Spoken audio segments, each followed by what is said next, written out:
बज़ार्क ग्लूटोनिक episode 9 की शुरुआत में फेट हम लोग को बताता है कि बेबीलोन के अंदर काफी तरीके के वॉरियर्स आते हैं, जैसे कि फॉर्मर होली नाइट। सभी ही लोग लड़ने में काफी अच्छे हैं। यहाँ पर अगर तुम स्ट्रॉन्ग होगे तो तुम्हारी गलतियों को माफ कर दिया जाएगा, यानी कि यहाँ पर उन लोगों की जरूरत है जो कि मोस्टर्स को हरा सकते हैं। फेट अब कहते हैं मेरे लिए ये जगह परफेक्ट है। और अब अगली सीन में लोग देखते हैं रॉक्सी की टीम यहाँ पर पहुंच जाती है और यहाँ की टीम से मिलती है। उस टीम के लीडर का नाम होता है नॉर्दर्न एलिस्टेयर। वो रॉक्सी से कहता है कि आपके साथ काम करने में मेरे लिए काफी ऑनर की बात है। तो रॉक्सी उसे कहती है मेरे डैड के जाने के बाद तुम यहाँ पर सब कुछ संभाल रहे हो, है ना? शुक्रिया इसके लिए। तो नॉर्दर्न कहते हैं नहीं, तुम्हारे डैड को सर्व करते हुए भी मैं उन्हें नहीं बचा पाया। तो रॉक्सी कहती है तुम वहाँ पर थे जब मेरे डैड मरे थे? जिस पर नॉर्दर्न कहते हैं हाँ। वो अब नॉर्दर्न से कहती है कि अपना सर उठाओ, मैं यहाँ पर अपने फादर के फुटस्टेप पर आई हूँ। चलो मिलकर मॉन्स्टर्स को मारते हैं और लोगों को बचाते हैं। वो लोग अब हाथ मिलाते हैं। वहीं पर नॉर्दर्न रॉक्सी को काफी प्यार से देख रहा होता है। ये चीज मीरा को बिल्कुल पसंद नहीं आती है। वो नॉर्दर्न को रोक रही होती है, लेकिन अब उसे मुगन शांत करता है और कहते हैं कि कुछ भी मत कहो। रॉक्सी अब मुगन और मीरा से कहती है चलो टाउन को अच्छे से देख कर आते हैं, जिस पर वो लोग भी मान जाते हैं। और अब अगले सीन में हम लोग फेट को देखते हैं। वो कहने लगता है कि यहाँ तो रूम 10 गोल्ड कॉइन का आता है और ब्रेकफास्ट 1 गोल्ड कॉइन का। ये जगह तो काफी महंगी है। तभी गिड फेट को साइड में देखने के लिए कहते हैं और कहते हैं कि ये स्कैब बेड तो मेरे लिए लग रहा है। तो फेट कहते हैं कि तो काफी महंगा लग रहा है। तो गिड कहते हैं चिंता मत करो, हम लोग मोस्टर्स काउंट करके पैसे कमा लेंगे।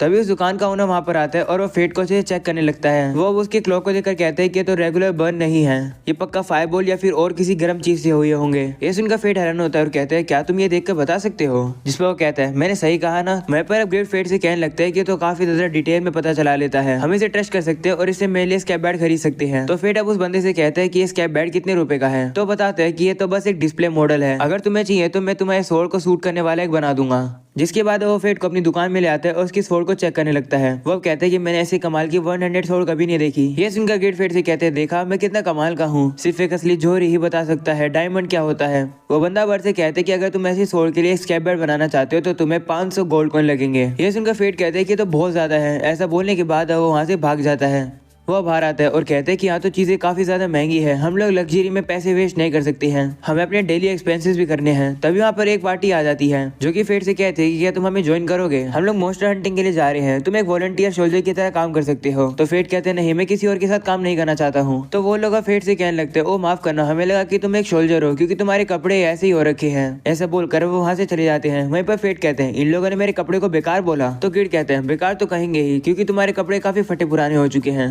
तो फेट कहते हैं चलो फिर चलकर कुछ नए कपड़े खरीदते हैं। तो गिड कहते हैं उसके लिए हमें काफी सारे मोस्टर्स को मारना होगा। वो लोग अब आगे बढ़ते हैं तो गिड बताते हैं कि इस बॉर्डर को पार करने के बाद गाली आ जाएगा। तो फेट भी कहते हैं हाँ यहाँ तो काफी गंदी बदबू आ रही है, लगता है मोस्टर्स की डेड बॉडी यहाँ पर हर जगह पड़ी है। तभी अचानक से मॉस में से टॉक्सिक स्पोर्स उड़ने लगते हैं। गिड बताता है कि अगर तुम ज्यादा ब्रीथ लोगे तो ये मॉस तुम्हारे लंग्स के अंदर ग्रो करेगी और तुम मर जाओगे। तो फेट कहते हैं तो फिर मेरे को संभाल के चलना होगा। वो अब आगे चलते हैं तो गिड कहते हैं लगता है सामने की तरफ एक स्टैम्पीड है। हम लोग अब देखते हैं कि काफी सारे एक और का ग्रुप सामने की तरफ दौड़ कर आ रहा है। उनके हाथ में वेपन्स है और वो कम से कम 50 से ज्यादा होंगे। ये स्मार्ट होते हैं और कोऑर्डिनेटेड अटैक यूज करते हैं। तो फेट आगे बढ़ते हैं उनसे लड़ने के लिए। तभी अचानक से एक और के ऊपर तीर आकर लगती है। तो उसे पता चलता है कि उनके ऊपर हमला करने वाली वही पार्टी है जो कि उसे पहले मिली थी।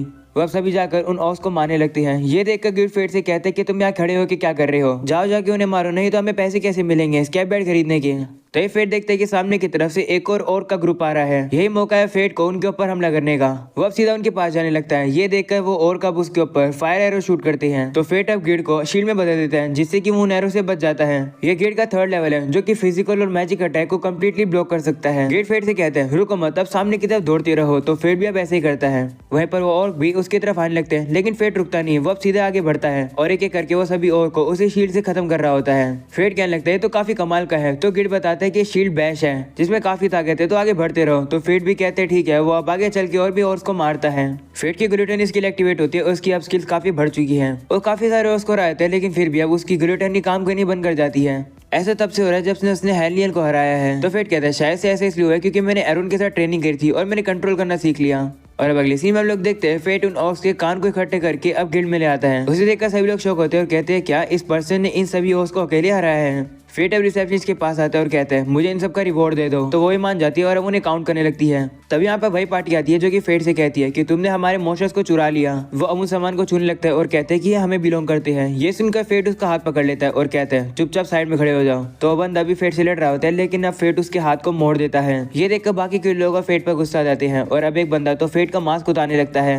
लेकिन फेट अब उसका हाथ पकड़ के उसे नीचे गिरा देता है, जिसके बाद अब बाकी सभी लोग अब आकर फेट को मारने लगते हैं। लेकिन फेट एक मुक्का मार के सभी लोगों को काफी दूर गिरा देता है। वहीं पर उस पार्टी का लीडर फेट की तरफ एक नाइफ फेंकता है, लेकिन फेट उसे उस बोरी से रोक लेता है। वो बंदा फेट को मारने आता है, लेकिन फेट उसे बोरी से मार देता है और अब वो बंदा हार जाता है। फेट अब उन सामान को सबमिट कर देता है और अब उसे उसके बदले 100 गोल्ड कॉइन मिलते हैं। तभी हम लोग देखते हैं रॉक्सी की टीम वहाँ पर आ जाती है और वो फेट से कहती है, क्या तुमने ये सब किया है? रॉक्सी को देखकर फेट काफी शौक होता है और अब वो उसे सारी बात बताता है अपनी आवाज चेंज करके। रॉक्सी भी उसकी बात समझ जाती है कि फेट ने उनके ऊपर हमला इसलिए किया क्योंकि उन्होंने पहले हमला किया था। और फेट कहते हैं, तुम लोग मेरे साथ क्या करोगे? तो रॉक्सी कहती है, लगता तो है कि तुमने ज्यादा कर दिया। मैं चाहती हूँ कि यहाँ पर शांति रहे, इसलिए अभी के लिए तुम्हारे लिए कोई भी पनिशमेंट नहीं है। वह बाकी सभी लोगों से भी कहती है कि तुम्हें भी कोई पनिशमेंट नहीं मिलेगी, आगे से ऐसी गलती मत करना। वहीं पर फेट देखता है कि उसकी हाइट तो रॉक्सी से थोड़ी बढ़ चुकी है। रॉक्सी फेट के पास आकर कहती है कि तुम मेरी बात सुनते रहे हो ना? जिस पर फेट कहता है, हाँ सुन रहा हूँ। तो मीराई उसे कहती है कि तुम नहीं सुन रहे हो, अपने इस मास्क को उतारो। वो जबरदस्ती उसके मास्क को उतारने लगती है, तो मुगन उसे कहता है, उसका मास्क मत उतारो, एक मास्क वॉरियर का गेयर होता है। वहीं रॉक्सी भी मीरिया को रोकती है, तो अब मीरिया रुक जाती है, इसलिए फेट अब उनका शुक्रिया करता है। रॉक्सी अब फेट का नाम पूछती है, तो फेट कहता है, मेरा नाम कॉप्स है। तो रॉक्सी कहती है, ठीक है, आगे से और कोई प्रॉब्लम मत करना और मैं चाहती हूँ कि तुम अपने अपीयरेंस को थोड़ा बेहतर करो। ये सुनकर फेट को काफी शौक लगता है कि रॉक्सी को भी उसका अपीयरेंस पसंद नहीं आया, इसे वो काफी जोर से वहाँ से भाग जाता है। वहीं अब मुगन कहता है, दिखने में तो ये कॉप्स काफी कमजोर लग रहा है, लेकिन इसने इतने सारे वॉरियर्स को हरा दिया, आखिर वो है कौन? तो रॉक्सी कहती है, मैं भी जानना चाहती हूँ। फेट अब दुखी होकर बाहर आता है और कहते हैं, रॉक्सी मुझे हेट करती है क्योंकि मेरा अपीयरेंस बेकार है। तो गिडो से कहते हैं कि अगर तुम ऐसे कपड़े पहनोगे तो कोई भी नहीं पहचान पाएगा कि तुम फेट हो।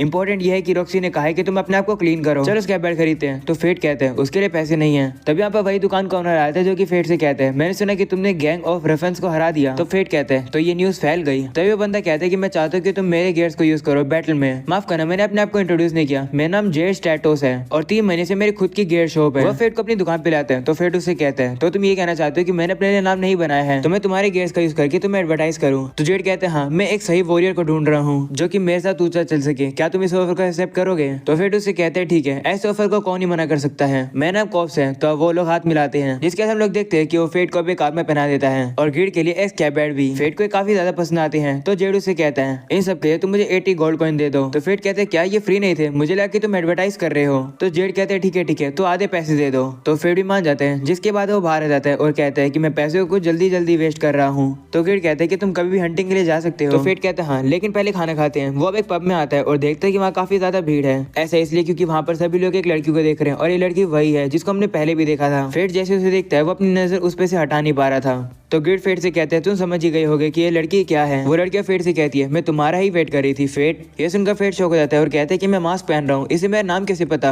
वो अब कहती है, क्योंकि हम दोनों एक ही जैसे हैं, मेरे पास भी डेडली सीन की स्किल है, मैं आइरिस हूँ, लस्ट ऑफ आइरिस। जिसके बाद वो फेट को अपने साथ बिठाती है और कहती है कि तुम अपना मास्क हटा सकते हो, मैं तुम्हें अच्छे से देखना चाहती हूँ।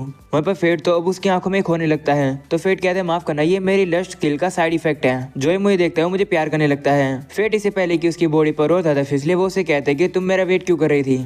तो कहती है कि मैं काफी समय से तुम्हें देख रही हूँ, जब से तुम कैपिटल में थे, जब तुम्हारी गिलिटिन स्किल एक्टिवेट हुई थी। मैं तुमसे मिलना चाहती थी, लेकिन मुझे लगा कि तुम गिड से पहले मिलोगे। तो फेट कहता है, अगर तुम्हें गिड के बारे में पता है तो क्या तुम्हें मायने के बारे में पता है? तो कहती हाँ, लेकिन हम दोनों की एक दूसरे से अच्छी बनती नहीं है। मैं सेकंड जनरेशन हूँ, इसे फर्स्ट जनरेशन से किसी को नहीं जानती हूँ। मायने शायद मुझे इसलिए पसंद नहीं करती है क्योंकि मैं से काफी बेहतर हूँ। वैसे कांग्रेचुलेशन उस हेलेन को हराने के लिए, वो काफी ट्रिकी थी, इसलिए तुमने मेरा काम थोड़ा कम कर दिया। तो फेट कहता है, तुम तो सही में सब कुछ जानती हो। तो आइरिस कहती, नहीं, मुझे ये नहीं पता कि उस ककून को वहाँ पर मूव किसने किया जहाँ पर तुम्हें मिला वो कि मुझे लगता है गालिया से आया था और लगता है अभी भी थोड़े बचे हुए हैं। इसका मतलब काफी बड़ी दिक्कत हो जाएगी अगर वो मैच्योर हो जाएंगे तो। और तुम्हें तो पता ही है कि होली नाइट कितने कमजोर हैं, तो मुझे नहीं लगता कि वो लोगों से खत्म कर पाएंगे। चलो अब समय आ गया है कि सीधा पॉइंट पर आते हैं, जिस रीजन की वजह से मैं तुम्हारा वेट कर रही थी। मेरे पास डेडली सिन की स्किल होने के साथ साथ एक और आइडेंटिटी है, मैं किंगडम की गार्डियन हूँ। इसलिए मैं सभी चीजों से ज्यादा किंगडम को ऊपर रखती हूँ। मैं किंगडम को बेहतर बनाना चाहती हूँ, चाहे वो 500 साल के बाद का भी हो। तो फेट कहते हैं, सीधा सीधा बताओ कि तुम चाहती क्या हो। वहीं पर अगले सीन में हम लोग नॉर्दर्न को देखते हैं जो कि रॉक्सी को स्टैम्पीड के बारे में बताता है, जिसे सुनकर रॉक्सी कहती है, चलो फिर उसे खत्म करने चलते हैं। आइरिस अब फेट से कहती है, रॉक्सी गालिया में मर जाएगी।